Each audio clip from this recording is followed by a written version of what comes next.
My phone buzzed just as the waiter placed our appetizers on the crisp white tablecloth. The Chicago skyline glittered beyond the floor-to-ceiling windows of this elegant rooftop restaurant, and I felt genuinely relaxed for the first time in 15 years. Then I saw my boss Marcus's name on the screen. "Dana, you're terminated effective immediately. Clear out your desk by Friday." My fork clattered onto the plate. "Are you serious?" I asked, but he had already hung up.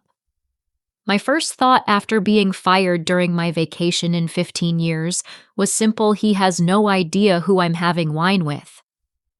I looked across the table at my dinner companion and smiled.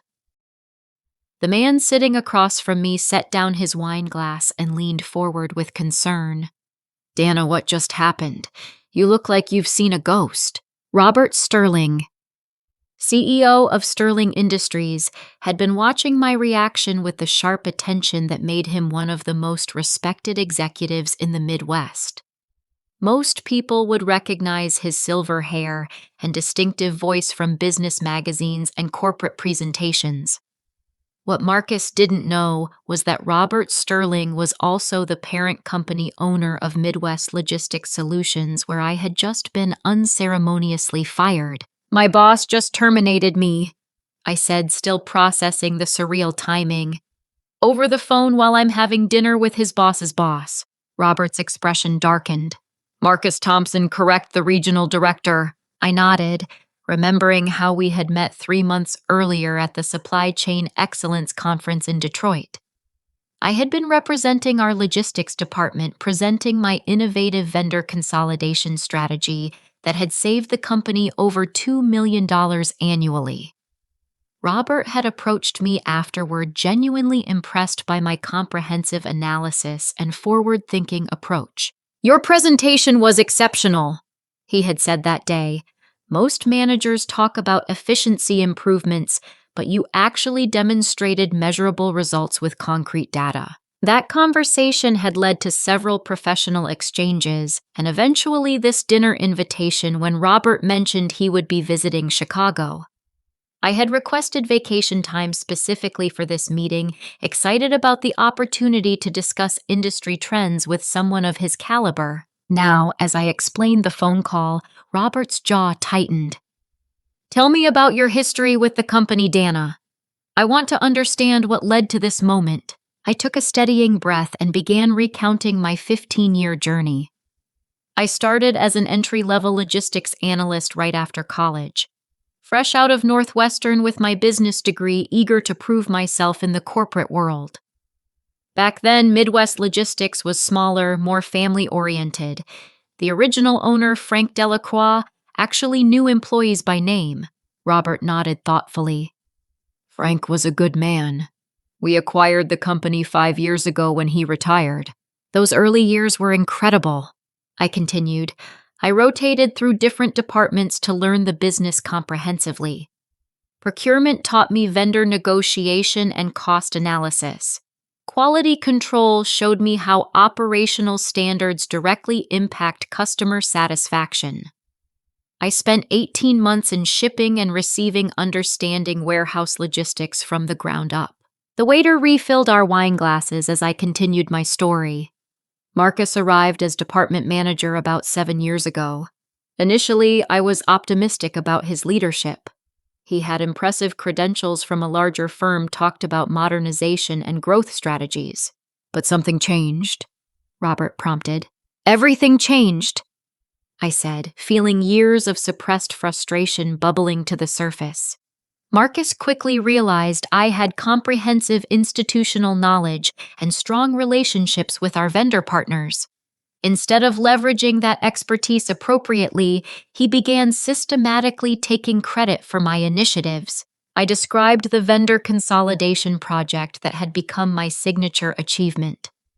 I spent 8 months analyzing our supply chain, identifying redundancies, and negotiating better contracts with fewer, higher-quality partners. The project eliminated 17 unnecessary vendor relationships while improving service quality and reducing costs by 32%. Robert's eyebrows rose. That's exactly the kind of innovation we look for in our portfolio companies. Marcus presented it as his brainchild to corporate leadership, I said bitterly. I watched him receive recognition and a substantial bonus for work I had conceptualized, researched, and executed entirely on my own. The pattern had repeated constantly over the years. My automated inventory management system, which reduced warehouse errors by 45%, became Marcus's efficiency initiative. The customer satisfaction survey program I designed to improve service delivery was presented as Marcus's customer-centric approach. I documented everything, I told Robert. Email chains, project timelines, vendor communications. I kept hoping someone in corporate would notice the disconnect between Marcus's limited operational knowledge and the sophisticated solutions supposedly coming from his department. Robert was quiet for a long moment, studying his wine glass. Dana, I need to ask you something directly. In your assessment, how would you rate Marcus's actual contribution to departmental performance? The question caught me off guard with its directness. Honestly, Marcus's primary skills are self-promotion and blame deflection. He micromanages routine tasks while avoiding any project requiring strategic thinking or industry expertise. Our team succeeds despite his leadership, not because of it. What about staff retention under his management? I laughed bitterly. We've lost some incredibly talented people. Sarah Chen from procurement left for a competitor after Marcus dismissed her vendor diversity initiative without consideration. Tom Rodriguez in quality assurance transferred to another division specifically to escape Marcus's department. Jenny Walsh from customer service quit altogether after Marcus publicly criticized her for following my training protocols instead of his contradictory instructions. Robert took notes on his phone as I spoke. These are serious concerns about leadership effectiveness and talent retention. The worst part is watching promising employees become demoralized, I continued. Marcus creates an environment where innovation is discouraged unless it originates from him. People stop suggesting improvements because they know their ideas will either be dismissed or appropriated without credit. As the evening progressed, I found myself sharing details I had never voiced to anyone. The countless overtime hours spent perfecting projects that Marcus would later claim. The family gatherings missed because Marcus would assign urgent deadlines right before weekends and holidays. The growing strain on my relationship with my fiancé, David, who had watched me sacrifice personal happiness for a job that offered no recognition or advancement opportunities. David keeps asking why I don't just quit, I admitted. But after 15 years, this company feels like part of my identity. I helped build the systems that keep it running efficiently, the vendor relationships, the operational protocols, the quality standards. My fingerprints are on everything that works well in that organization.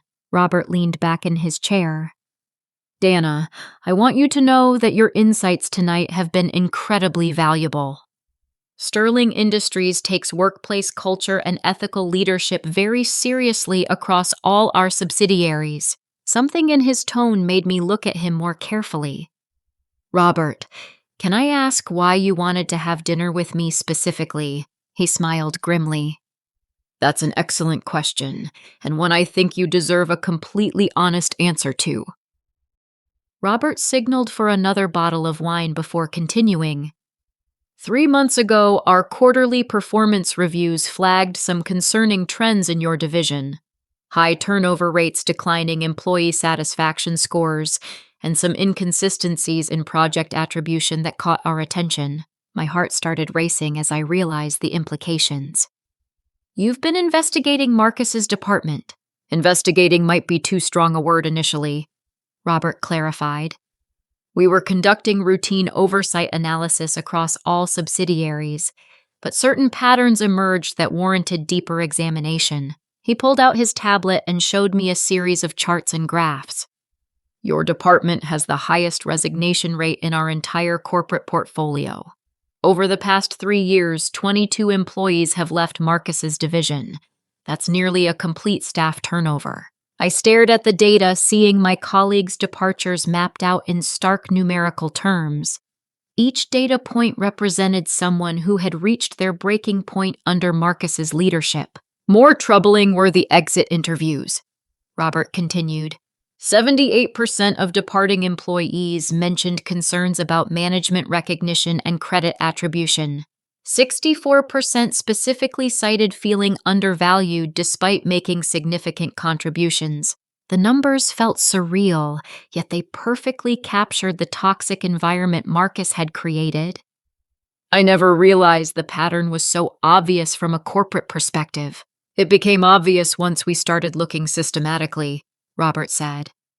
But what really caught our attention was the disconnect between reported departmental achievements and the actual innovators behind those achievements. He showed me another document on his tablet.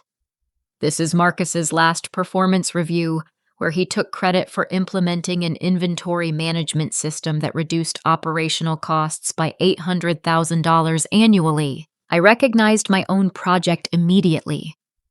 I designed that system using predictive analytics to optimize stock levels based on seasonal demand patterns and vendor lead times. It took me 6 months to develop the algorithms and another 4 months to implement across all product categories. Yet Marcus presented it as his initiative in quarterly reports to corporate leadership, Robert said grimly. When we asked him to explain the technical specifications during his review, he couldn't provide coherent answers about fundamental aspects of the system he supposedly created. The revelation was both validating and infuriating. For years, I had wondered if anyone in corporate leadership noticed the discrepancies in Marcus's reports. Now I learned they had been paying attention, just not in ways I had expected. We also discovered some interesting email patterns, Robert continued. Marcus frequently sends project updates and achievement reports to corporate, but the preliminary work research and implementation details consistently come from your email address. He scrolled through examples on his tablet. Here's Marcus announcing the completion of a vendor consolidation project to our procurement VP. But 3 days earlier, you sent him a 20-page analysis detailing cost savings implementation timelines and risk mitigation strategies. I remembered that project vividly. I had been working on vendor consolidation for months, analyzing contracts and negotiating better terms with suppliers. Marcus barely participated in the process, yet he positioned himself as the strategic mastermind when presenting to corporate. The pattern repeats constantly, Robert said. Marcus announces achievements, you provide the substantive work product. Marcus claims credit for innovations, you demonstrate the technical expertise. He showed me a particularly damning example from 6 months earlier. Marcus presented our board with a comprehensive customer satisfaction improvement plan that he claimed to have developed independently. But our IT department logs show the presentation was created from your computer using your login credentials during hours when Marcus was documented as being in off-site meetings. The systematic nature of Marcus's credit theft was even more extensive than I had realized. He wasn't just opportunistically claiming credit. He was deliberately positioning himself as the strategic leader while ensuring I remained invisible to corporate oversight. Exactly, Robert confirmed. And the impact extends beyond individual recognition. Your department's performance metrics are strong, but staff morale surveys show concerning trends.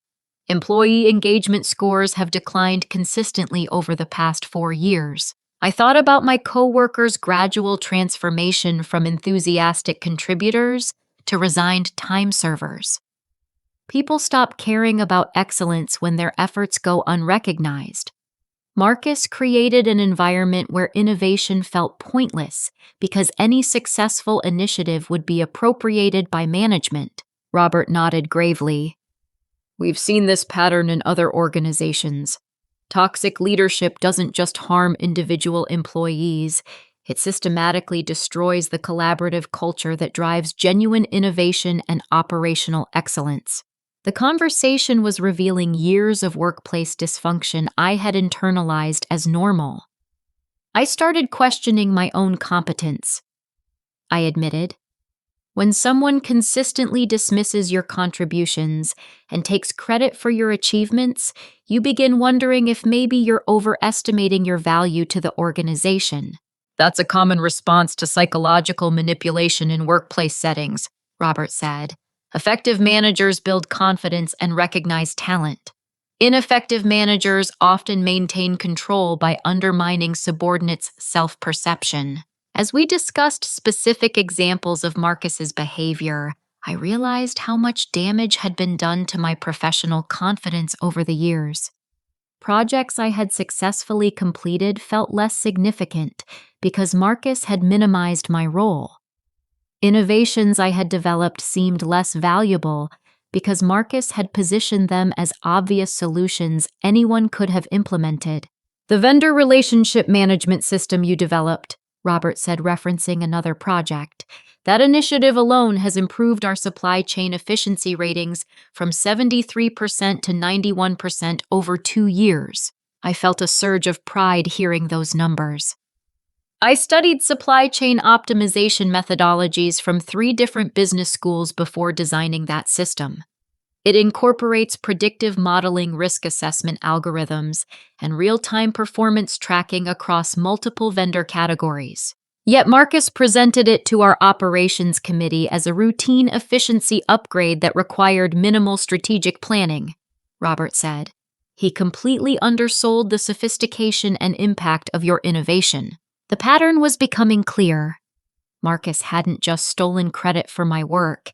He had systematically diminished the perceived value of my contributions to prevent anyone from recognizing their true significance. There's one more thing you should know, Robert said, his expression growing more serious. This isn't happening in isolation. We've identified similar patterns in 2 other subsidiaries, both involving mid-level managers who were advanced beyond their competence and compensated by appropriating subordinates' achievements. The scope of the problem was larger than I had imagined. So this is a systemic issue across Sterling Industries. It's a corporate culture challenge we're addressing comprehensively, Robert confirmed. But your situation has become our primary case study because the documentation is so clear and the performance impact so measurable. As the evening continued, Robert's questions became increasingly pointed about specific incidents and patterns of behavior. I realized this dinner was more than a friendly networking opportunity. It was a comprehensive fact-finding mission that would determine Marcus's professional future. Robert set his tablet aside and looked directly at me. Dana, I need to ask you about something specific. According to our records, you were scheduled to present a logistics optimization proposal to visiting corporate executives next Tuesday. Can you explain why that presentation was canceled? My stomach dropped as I realized the true reason behind Marcus's panic over the past week. The presentation wasn't canceled. I was supposed to present my new integrated logistics framework to the executive committee. Exactly, Robert said. I was planning to attend that presentation personally based on preliminary reports suggesting significant operational improvements. The pieces suddenly clicked into place with sickening clarity. Marcus knew you were coming to see my presentation. More than that, Robert revealed. I specifically requested to meet with the person responsible for the innovative logistics solutions we'd been hearing about. Marcus assured me he would be presenting his latest strategic initiatives. I felt a surge of rage at Marcus's calculated deception. So he was planning to present my work as his own directly to you and the executive committee. That appears to have been his strategy, Robert confirmed. But something changed his approach this week. Instead of proceeding with the presentation, he submitted a memo requesting postponement due to staffing limitations. I remembered Marcus's increasingly erratic behavior over the past week. He learned I was planning to present my own work instead of letting him take credit.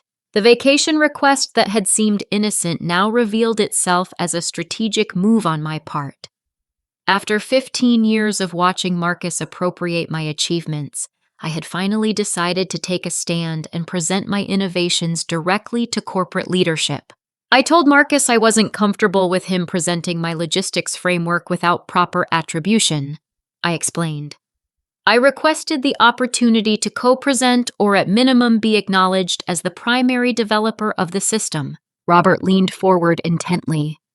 How did he respond to that request? He became defensive and aggressive, I said, recalling the uncomfortable conversation in Marcus's office. He insisted that as department manager, all projects developed under his supervision were his responsibility to present. He said my role was implementation, not strategic development. The memory still stung. Marcus had dismissed my request with condescending language about understanding corporate hierarchy and appropriate channels for advancement. Then he escalated the situation, I continued. Marcus said that if I wasn't comfortable supporting his presentation approach, perhaps I needed to reconsider my commitment to the department. Robert's expression grew increasingly grim. That sounds like retaliation for asserting your professional rights. It felt like a threat, I admitted. But I had spent months developing this logistics framework.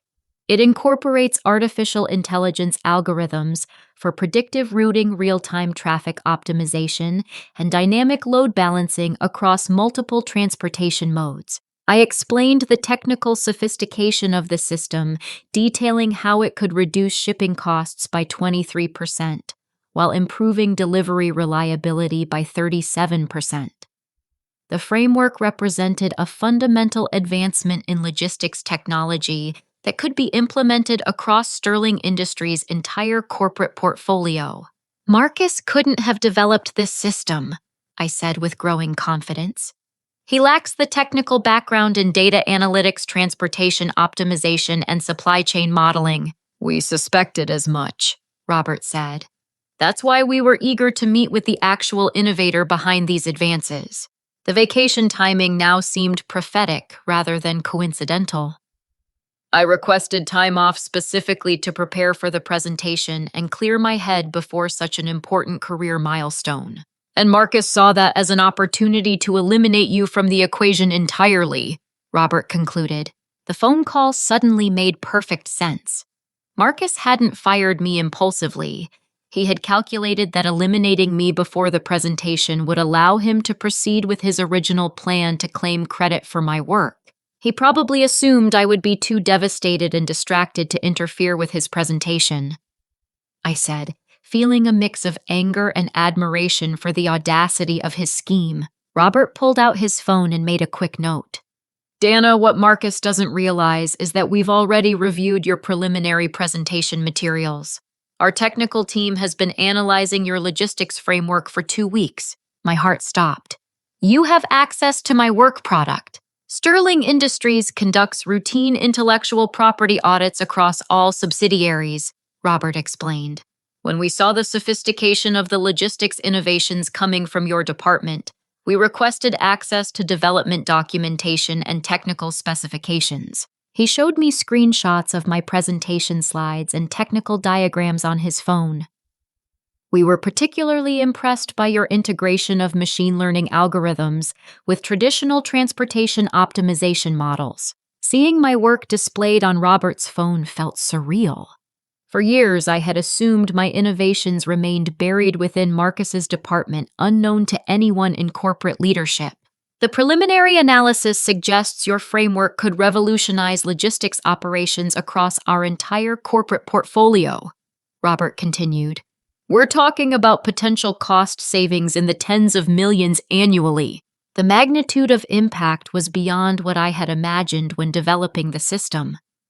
I designed it specifically for our company's logistics challenges, but the algorithms are scalable and adaptable. Which brings us to the critical question, Robert said, fixing me with an intense stare. Would you be interested in implementing this framework across Sterling Industries, working directly with our corporate technology team? The question hung in the air like a life preserver thrown to someone drowning. After years of struggling for recognition and advancement under Marcus's suppression, the possibility of corporate-level implementation seemed too good to be true. What about Marcus? I asked. What about my current position? Robert smiled for the first time that evening. Dana, after tonight's conversation, I think it's safe to say that your current position is about to change significantly. Robert signaled for coffee as the restaurant began to empty around us. I want to share something with you that puts tonight's conversation in broader context.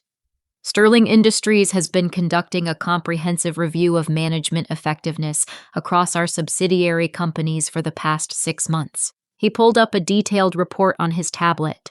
The investigation began when our quarterly analytics flagged anomalous patterns in 3 of our mid-size acquisitions.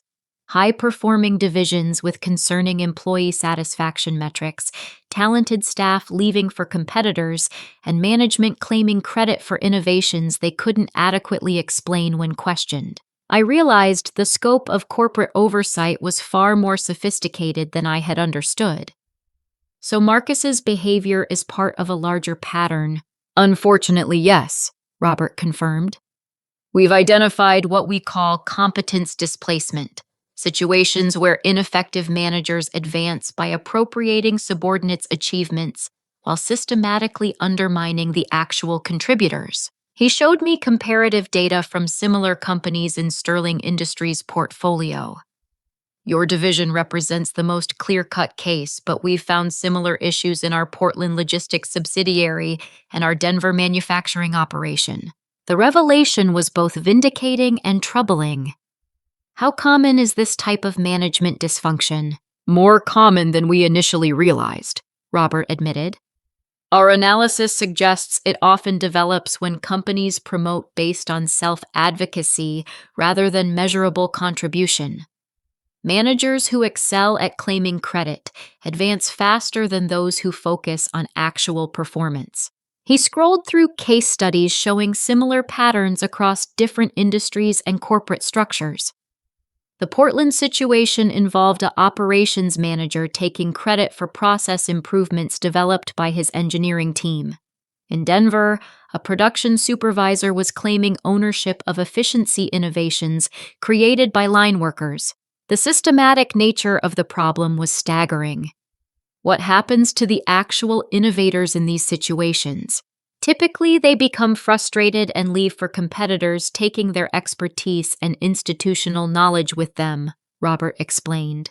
The companies lose their most valuable contributors while promoting their least effective managers. I thought about my colleagues who had left over the years. Sarah Chen, who went to Morrison Logistics.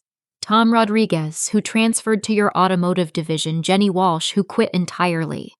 They were all highly competent people who couldn't tolerate Marcus's management style. Exactly, Robert said. And in each case, Marcus likely reported their departures as performance-related rather than management-related, protecting his own reputation while blaming the victims of his poor leadership. The conversation revealed layers of corporate dysfunction I hadn't previously understood. How did Sterling Industries identify these patterns? Robert explained their analytical approach. We implemented comprehensive performance attribution analysis across all subsidiaries. Instead of relying solely on manager reports, we examine email communications, project documentation, and direct employee feedback to understand actual contribution patterns. The technology sounded sophisticated and thorough. So you can track which employees are actually responsible for innovations and improvements. We can identify discrepancies between claimed achievements and documented work product, Robert confirmed. When managers consistently take credit for work they didn't perform, the data patterns become obvious. He showed me specific examples of their analysis methodology. Email metadata reveals who initiates projects, develops solutions, and coordinates implementation. Document creation logs show whose computers generate technical specifications and strategic analyses. Meeting participation records indicate who contributes substantive ideas versus who simply claims ownership afterward. The thoroughness was impressive and slightly unsettling. How long have you been monitoring our department specifically? Active monitoring began 4 months ago when our analytics flagged the disconnect between Marcus's reported achievements and the actual intellectual property development in your department, Robert said. But casual observation has been ongoing since we acquired the company. I remembered Robert mentioning that Sterling Industries had purchased Midwest Logistics 5 years earlier. So you've watched Marcus's behavior patterns develop over time. We've documented a consistent evolution toward more aggressive credit appropriation and subordinate suppression, Robert confirmed. Early reports showed Marcus as an adequate manager with standard performance metrics, but over the past 3 years, his claimed achievements have escalated dramatically, while staff satisfaction has declined correspondingly. The timeline matched my recollection perfectly. That's when Marcus became more systematic about taking credit for my projects and excluding me from presentations to corporate leadership. Robert nodded grimly. We suspect Marcus realized that rapid advancement required dramatic achievements, so he began appropriating increasingly sophisticated work from his most competent subordinates. The psychological profile was both accurate and disturbing. Did corporate leadership realize what was happening? Senior management suspected dysfunction but lacked comprehensive data to identify the specific problems, Robert admitted. That's why we implemented the enhanced monitoring and analysis protocols. He showed me reports documenting Marcus's escalating claims of responsibility for innovations he couldn't have developed independently.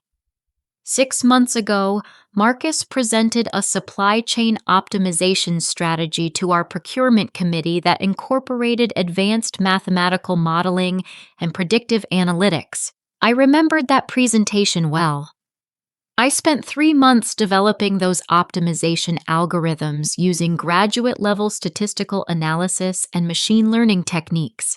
When our technical team questioned Marcus about the mathematical foundations of his strategy, he couldn't explain basic concepts underlying the approach he supposedly created, Robert said. The pattern of exposure was becoming clear. So Marcus's incompetence becomes obvious when experts examine his claimed achievements closely. Exactly, Robert confirmed. Authentic innovators can discuss their work in depth, explaining methodology, defending assumptions, and addressing technical challenges. Individuals claiming credit for others' work typically demonstrate superficial understanding that collapses under scrutiny. As our conversation continued, Robert revealed the extent of corporate investigation into our department. They had interviewed former employees, analyzed communication patterns, and even conducted discrete observations of departmental meetings. We wanted comprehensive understanding before taking action, Robert explained. Wrongful termination of a manager can create legal complications, so we needed indisputable documentation of leadership failures. The investigation had apparently reached definitive conclusions about Marcus's unfitness for management responsibilities.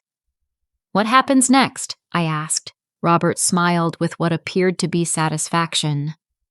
That depends partly on your willingness to help us implement solutions. Robert leaned back in his chair and studied me carefully. Dana, I'm going to make you an offer that might sound too good to be true, but I want you to consider it seriously. My heart began racing as I sensed a major turning point approaching. Sterling Industries is implementing a comprehensive restructuring of our regional logistics operations, he continued. We need someone with deep operational knowledge, proven innovation capabilities, and the leadership skills to rebuild departmental culture. I waited, barely breathing, for him to continue. I'm offering you Marcus's position as Regional Operations Director with expanded authority over all logistics functions across our Midwest subsidiaries. The words hit me like a lightning bolt. After 15 years of being overlooked and undermined, the possibility of leapfrogging directly into senior management seemed impossible. Robert, I'm honored, but I need to understand what you're proposing, I said, trying to process the magnitude of the opportunity. Are you talking about replacing Marcus entirely? I'm talking about eliminating Marcus's position and creating a new organizational structure that properly leverages your expertise, Robert clarified. Your role would encompass strategic planning, technology implementation, and departmental leadership across multiple facilities. He pulled out a detailed organizational chart on his tablet. Instead of reporting to a regional manager who doesn't understand logistics operations, you would work directly with our corporate technology team and report to our vice president of operations. The scope of responsibility was far beyond anything I had imagined possible. What about my lack of formal management experience? Robert laughed. Dana, you've been managing that department for years. Marcus was just taking credit for your leadership. Our investigation shows that other employees routinely came to you for guidance, technical support, and strategic direction. I realized he was right. My colleagues consistently approached me for help with complex projects, vendor negotiations, and operational challenges, while Marcus remained focused on administrative tasks and self-promotion. The difference is that now your leadership role would be official and appropriately compensated, Robert continued. We're talking about a 60% salary increase, comprehensive benefits, and performance bonuses tied to measurable innovations.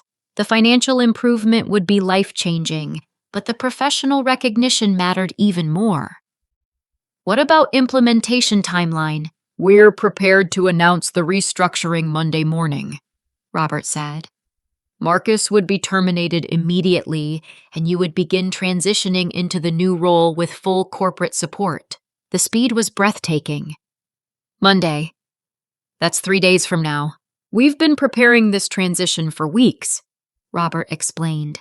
Tonight's conversation confirmed our analysis and gave us confidence in moving forward aggressively. I thought about the implications for my colleagues who had suffered under Marcus's leadership. What happens to the other employees in the department? Robert's expression brightened. That's one of the most exciting aspects of this opportunity.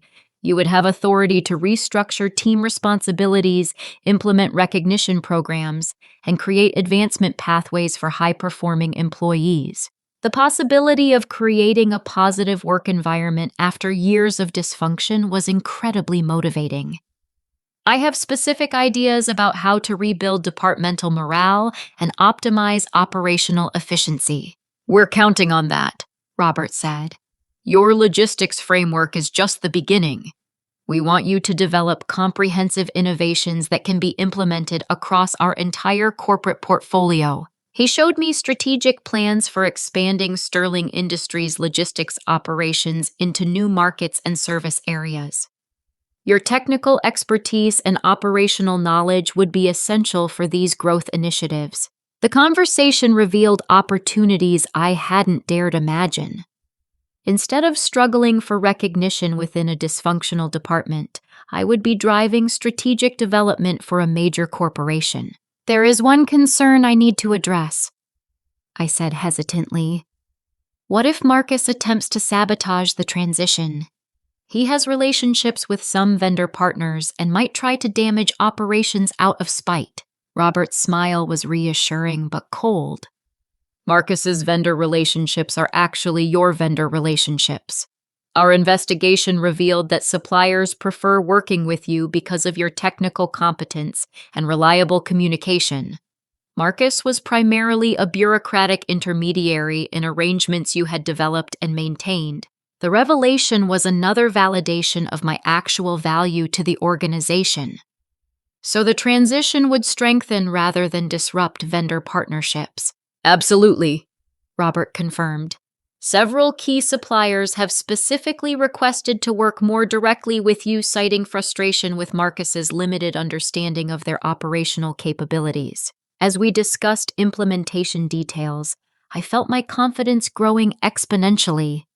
Years of self-doubt were being replaced by recognition of my actual professional competence and market value. I do need to mention one potential complication, I said. My fiancé David has been encouraging me to look for opportunities outside the company. He's concerned about the stress this job has been causing. Robert nodded understandingly. That's exactly the kind of supportive relationship that should be protected. We want our senior managers to have balanced lives that support both professional achievement and personal happiness. The corporate culture he described was completely different from the toxic environment Marcus had created. What about work-life balance expectations?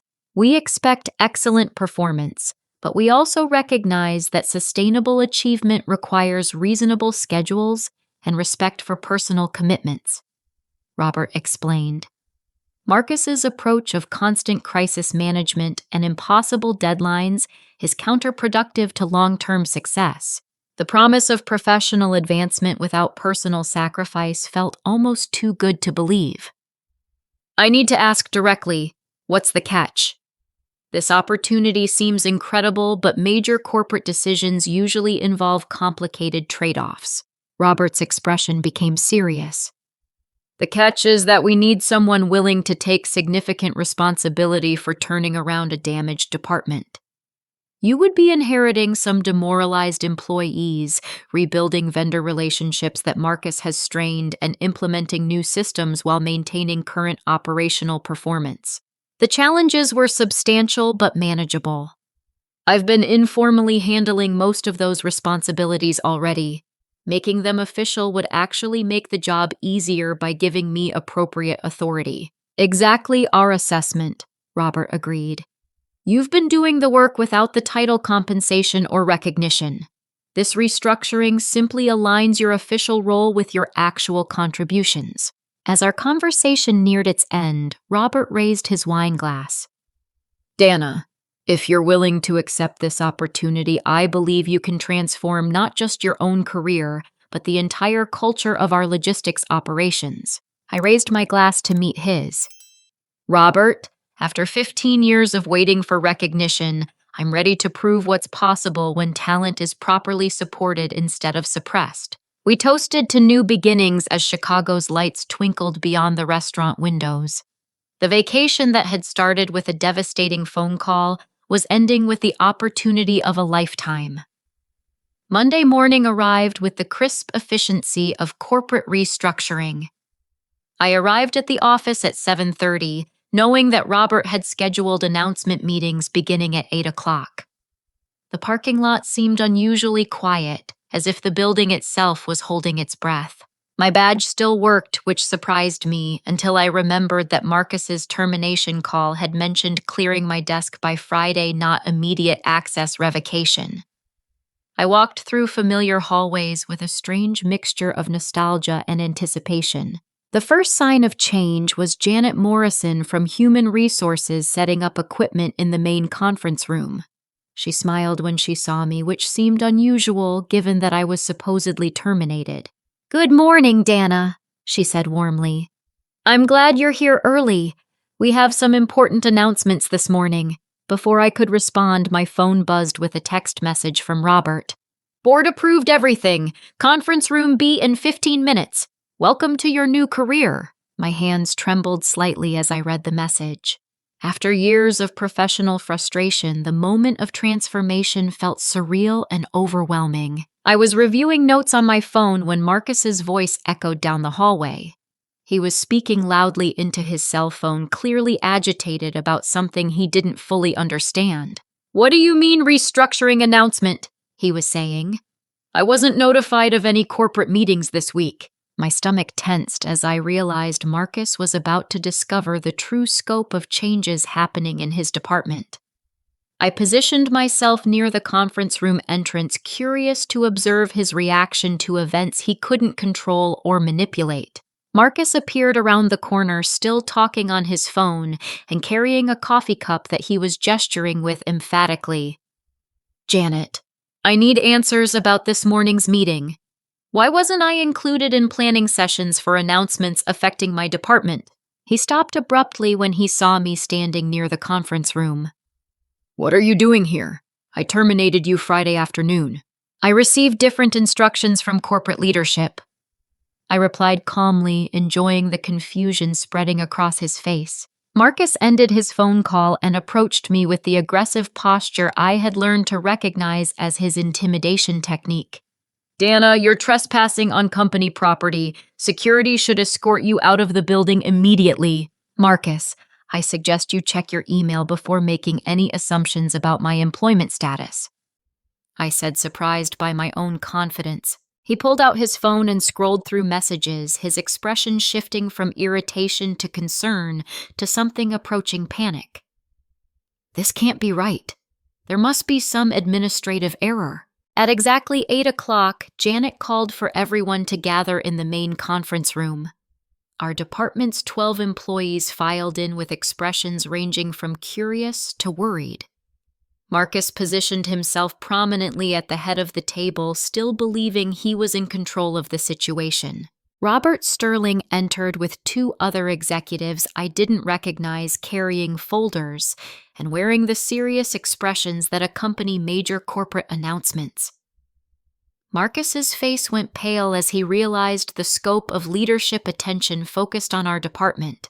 "Good morning, everyone," Robert began. "I'm Robert Sterling, CEO of Sterling Industries.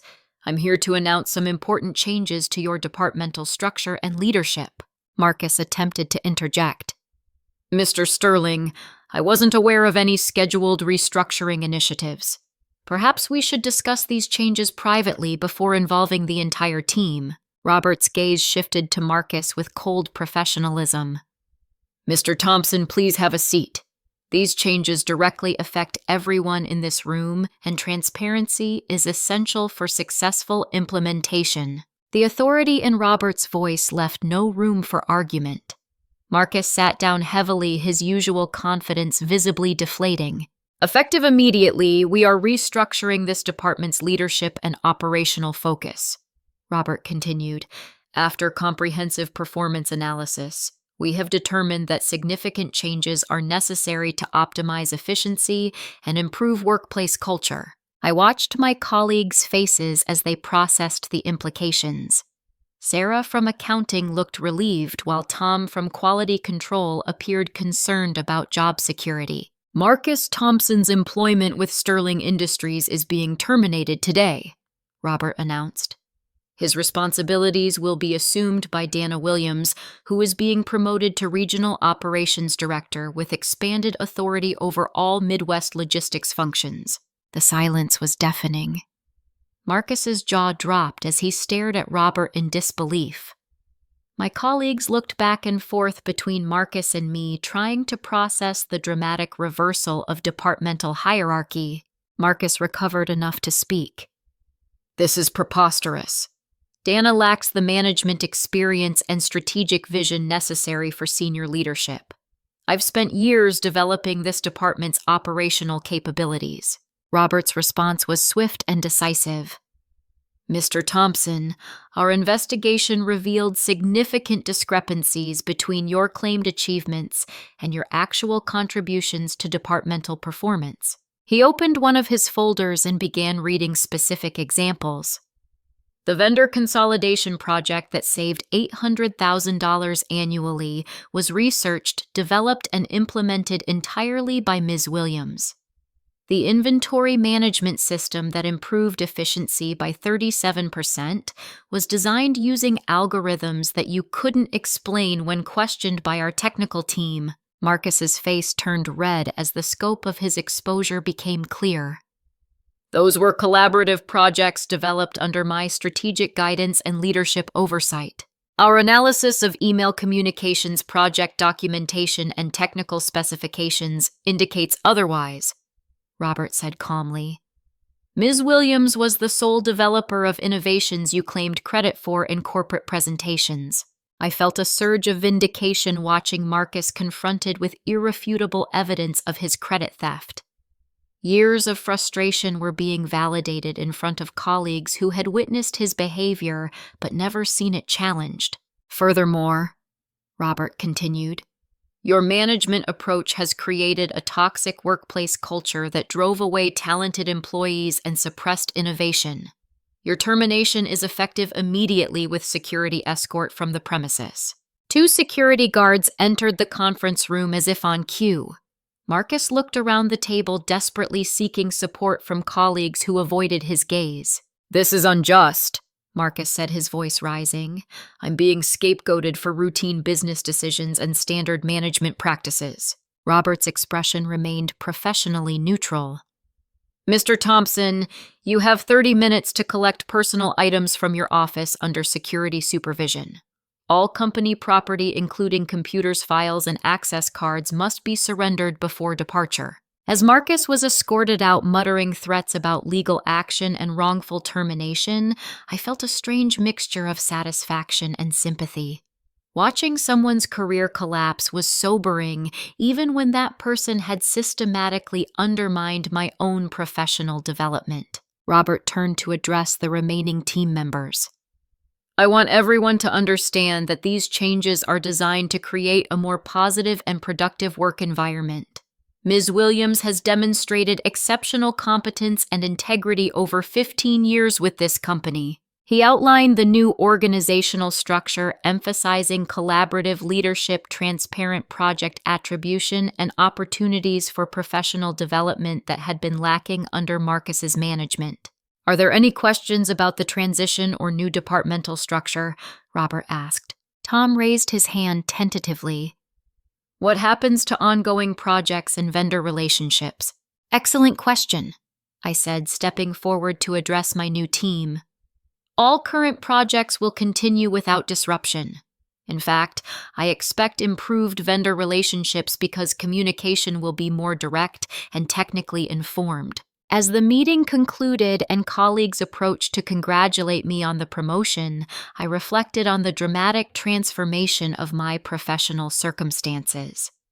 The vacation that had begun with devastating termination was concluding with career advancement beyond my wildest expectations. 6 months later, I stood in the same conference room where my professional transformation had begun, but everything else had changed completely. The walls displayed charts showing record-breaking performance metrics, employee satisfaction scores that ranked highest in Sterling Industries' portfolio, and innovation awards recognizing our department's technological advances. "The quarterly results are exceptional," Robert said, reviewing our presentation materials before the board meeting. "Operational efficiency has improved by 42%, customer satisfaction ratings have increased to 96%, and employee retention is now 100%, with a waiting list of transfer requests from other divisions." The transformation had exceeded even our optimistic projections. Implementing my logistics framework across Sterling Industries' Midwest operations had generated cost savings of over $12 million, while dramatically improving service quality and workplace culture. "The most impressive achievement is talent development," I said, pointing to professional advancement statistics.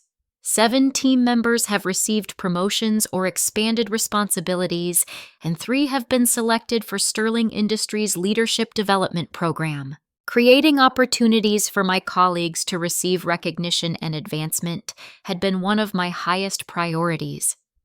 After experiencing years of suppression under Marcus's leadership, I understood how essential proper attribution and support could be for professional growth and personal satisfaction. Sarah Chen, who had returned from Morrison Logistics to join our expanded team, was now managing vendor relationships across 5 states.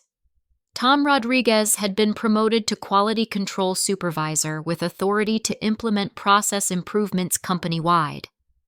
Even Jenny Walsh had returned from her brief departure to lead our new Customer Service Excellence Initiative.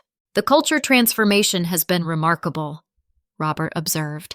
"Exit interviews have dropped to 0, productivity metrics show consistent improvement, and innovation suggestions have increased by 300%. The changes weren't just statistical, they were visible in daily interactions and team dynamics.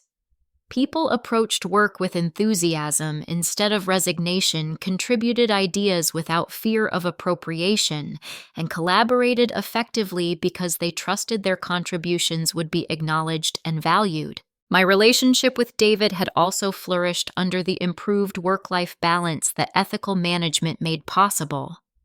We had finally celebrated our engagement party surrounded by friends and family who commented on how much happier and more relaxed I seemed compared to previous years.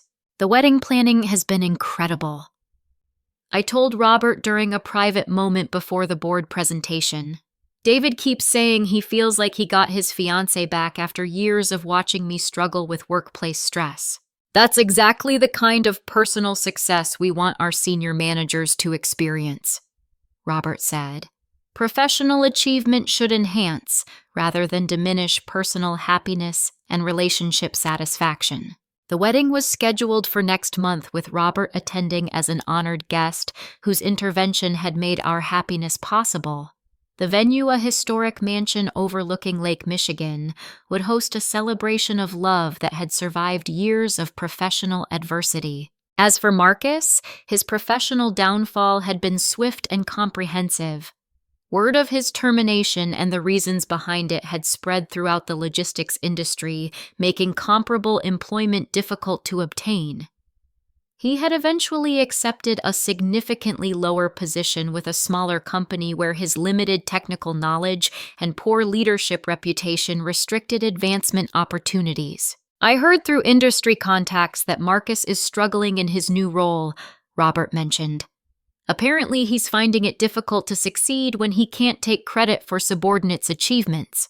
The information provided closure without satisfaction. Marcus's downfall was a natural consequence of his choices rather than something to celebrate. People who build careers on deception and exploitation inevitably face exposure and professional consequences. I try not to focus on Marcus's situation, I said honestly. Building something positive feels more valuable than dwelling on someone else's failures. That philosophy had guided my approach to leadership throughout the transition. Instead of creating an environment based on fear and competition, we had built a culture emphasizing collaboration, recognition, and shared success. The board presentation went exceptionally well, with Sterling Industries executives praising our department as a model for ethical leadership and operational excellence.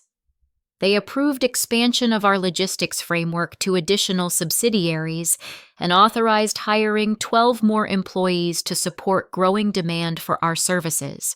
We're particularly impressed by the comprehensive nature of your innovations, said Margaret Foster, Sterling Industries' Chief Operating Officer. Your work demonstrates that technological advancement and positive workplace culture are mutually reinforcing rather than competing priorities. The recognition felt surreal after years of invisibility and suppression. Speaking to senior executives as an equal, presenting my own work under my own name, and receiving credit for achievements I had actually accomplished. These experiences had required significant psychological adjustment. As the formal meetings concluded and executives departed, I found myself alone in the conference room where my professional journey had reached its turning point. The afternoon sunlight streamed through windows overlooking a city where I now had influence and recognition that extended far beyond our single company. My phone buzzed with the text from David. "How did the board meeting go? I have champagne ready to celebrate your success." I smiled, thinking about how different my life had become since that shocking phone call during dinner with Robert 6 months earlier. The vacation that had seemed like a devastating end was actually a perfect beginning. "The meeting exceeded all expectations," I texted back. "I'll be home soon to celebrate with the person who supported me through everything." Standing in that conference room, I reflected on the lessons learned from my professional transformation. 15 years of struggle and suppression had prepared me perfectly for ethical leadership and sustainable success. Competence and integrity might be temporarily overshadowed by manipulation and self-promotion, but authentic value ultimately reveals itself and receives appropriate recognition. The experience taught me that toxic managers succeed only when organizations fail to examine actual performance versus claimed achievements.